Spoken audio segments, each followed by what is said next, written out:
So back to like, you comment like the hate comments and stuff like that. It's interesting because as long as I've done this, and it's not just my videos, but it's anybody from Hawaii that does like hip hop. It's funny because there's always those one or two comments is like, why are you trying to be black? Why are you rapping?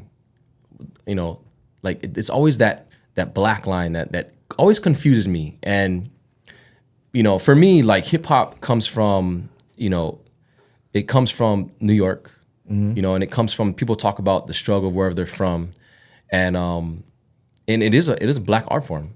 But what's interesting to me, and this is I think it's a good conversation for people to have, especially here, like creatives here in Hawaii, because I don't want artists from Hawaii to get discouraged with that, and it's interesting because what's another art form or musical art form that also comes from, the African-American culture or the black culture that Jazz. talks about struggle, that talks about reggae music, and it's interesting because nobody says that about island reggae artists. You know what I mean? And because, you and your brother are Blasian, you guys have African-American black or African backgrounds and you're Japanese and black. I just wanted to get, what do you guys think about that?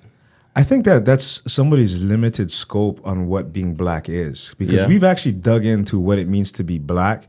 And for these people, and you guys are like brothers from Hawaii, you know what I mean? We're local brothers from Hawaii. Yeah. I actually identify more with being a local brother. Yeah. But I have black DNA and black genetics. Yes. You know what I'm saying? And I do identify with being black as well now because I've done more research, and I know that being black is not limited to rapping music or to basketball or to reggae music.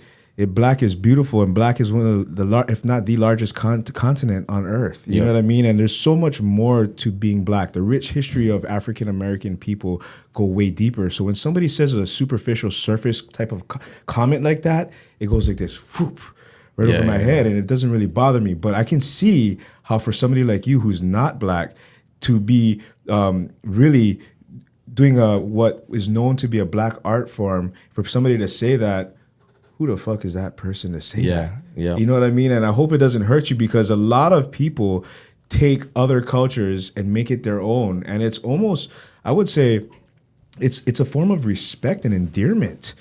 I love to rap, right? Yep. And I see what they're doing, and it inspired me and influenced me. And now I'm making it my own. And look at what you've built, a community of support for your style of this black art form. Yeah. Yeah, I just think it's an interesting conversation for us to have, because, like I said, we've been doing reggae music here since the 80s, and nobody ever tells an island artist, like, why are you trying to be black or why are you trying to be Jamaican? I mean, you might see it there, here and there, but it's very well supported. It could be because the powers that be in the industry as far as promoting, just because, I mean, there can be some people take hip hop as negative because some of the forms of it, with the way people express or what they talk about, the content. But a lot of the stuff, also comes from talking about the struggles and real life things from that region. You know what I mean? And for me, I'm not. I can't sing. I don't have a songbird voice. You know what I mean? And I with my upbringing and my uncle who introduced me to hip hop, that's what I gravitated toward. When I was in high school, I tried everything. Graffiti, b-boy, DJing, and it just so happens that the MCing was my thing. So I just find it interesting, and I like to ask that question to like a lot of my good friends that are part black or part black, and see what they think about it. And I would like to honestly, like, because Kenji's creative too. What do you think about that, Kenji?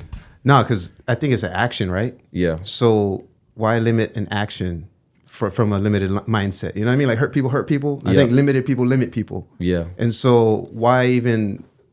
Nah, because the real ones make it through.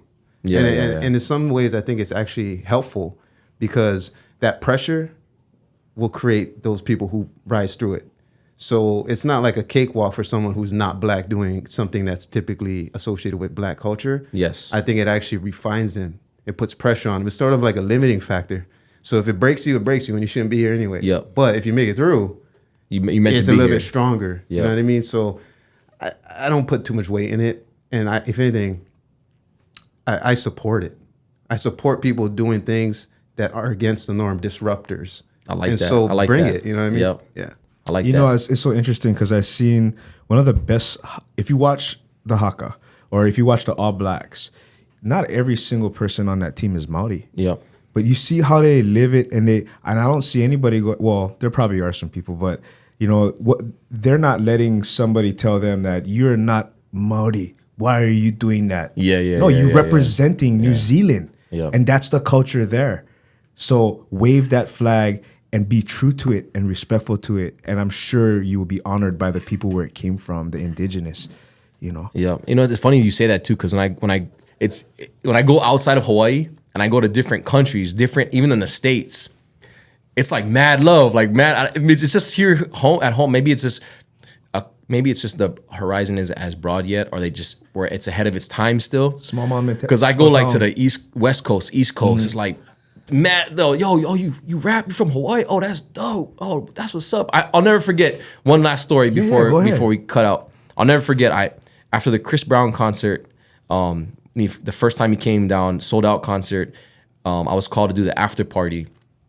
And this was back when 2 Chainz was Titty Boy, and he was part of the Players Circle, okay? And at the after party, they came to perform, and I saw him in the green room, and he wasn't really known yet. I mean, they had the Duffel Bag Boys song. So I approached him, and I was like, yo, what's up? What's up, Titty Boy? Man, my name is I.A. I'm an artist out here. Here's my CD. I gave him a mixtape. He's like, oh, that's what's up. Oh, you a DJ? I was like, no, I'm a rapper. And I'll never forget him saying, oh, you a rapper? And he's looking at the person he was with. Oh, they got rappers in Hawaii. Yo, we gonna play this in the car. And he took my CD and he put it in their stuff that they had. And I don't know, maybe they listened to it, maybe they didn't. But that reaction to me was like kind of a reassurance. Like there's curiosity for somebody from Hawaii, you know, doing hip hop. Damn, that's big, man. Yep. Wow. But thank you for. I wanted to get you guys' perspective because it's something. I think it's an interesting conversation to have, and I think it's great for somebody with the black ethnic background to kind of give reassurance to the artists coming up who love hip hop, but sometimes they get discouraged by somebody saying that, or like, hey, you're not black, maybe you shouldn't rap. Brother, hold your head up high. Yeah. Like I said, bro. You're creating a whole different dynamic and look for what rap music can be, and I'm sure that you're influencing black people. So keep going. Yeah, shout out like Kenji and Tai said, like all the up and coming artists. If you get that, man, I mean, just respect the culture and do it with integrity. I think you'll be all right. And don't drop the N-bomb. There you go. No N. Right.